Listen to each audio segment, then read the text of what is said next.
Welcome to my channel. இன்னைக்கு வீடியோவில் சிறுதானியத்தில் தினை அரிசி வச்சு புட்டு எப்படி பண்ணுறது பார்க்கலாம். இது நீங்கள் பிரேக்ஃபாஸ்ட்டாகவும் கொடுக்கலாம், ஈவினிங் ஸ்நாக்ஸாகவும் கொடுக்கலாம். ரொம்பவும் ஹெல்த்தியானது. இன்றைக்கி நான் அரை கப் அளவுக்கு தினை அரிசி எடுத்துருக்கேன். அது ஃபஸ்ட் நல்லா வாஷ் பண்ணிவிட்டு ஒரு 2 மணி நேரத்துக்கு ஊற விட்டுருங்க. அதுக்கப்புறமா திரும்பவும் துணியில் போட்டு நல்லா காய வச்சு எடுத்து வச்சுக்கோங்க. தண்ணி ஒரு சொட்டு கூட இருக்கக்கூடாது. இதை நல்லா ஃபைன் பவுடர் அரைச்சிக்கோங்க. கொஞ்சம் ரவை மாதிரி தான் கிடைக்கும் நம்மளுக்கு. இப்போ இதை ஒரு பேனுக்கு மாற்றிக்கலாம். ட்ரை ரோஸ்ட்டாக லோ ஃப்ளேம்லேயே வச்சு ஒரு 5லேருந்து 10 நிமிஷத்துக்கு நல்லா வறுத்துக்கோங்க.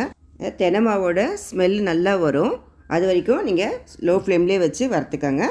இதை வேறு பாத்திரத்துக்கு மாற்றிக்கலாம். இது கூட ஏலக்காய் தூள் 1/2 டீஸ்பூன் சேர்த்துக்கிறேன். சேர்த்து நல்லா கலந்து விட்டுட்டு தண்ணி கொஞ்சம் கொஞ்சமாக தெளிச்சாப்பில் சேர்த்து நல்லா பசஞ்சிக்கோங்க. நம்ம புட்டு ஆர்டினரி எல்லா அரிசியில் செய்வோம் இல்லையா, அதே மாதிரி கொஞ்சம் கொஞ்சமாக தண்ணி தெளித்து நல்லா பசஞ்சு விட்டுக்கோங்க. இது இனிப்புக்கு இன்றைக்கி நாட்டு சர்க்கரை சேர்க்குறேன். இதுக்கு அதிகமாக தேவைப்படாது. இது அரை கப் தான் எடுத்துருக்கு. அதனால் ஒரு 2லேருந்து 3 டேபிள் ஸ்பூன் அளவுக்கு நாட்டு சர்க்கரை சேர்த்தாலே சரியாக இருக்கும். இப்போ புட்டு மாவு ரெடி ஆகிடுச்சு. இது ஒரு பவுலில் கொஞ்சம் தேங்காய் துருவலும் அதுக்கு மேலே புட்டு மாவும் போட்டு நல்லா அழுத்தி விடுங்க.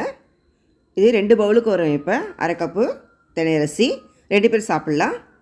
இது நீங்கள் ஆவியில் ஒரு 5லேருந்து 10 நிமிஷத்துக்கு வேக வச்சு எடுத்தாலே போதும், ரெடி ஆகிடும். பாருங்கள், ரெடி ஆகிடுச்சு.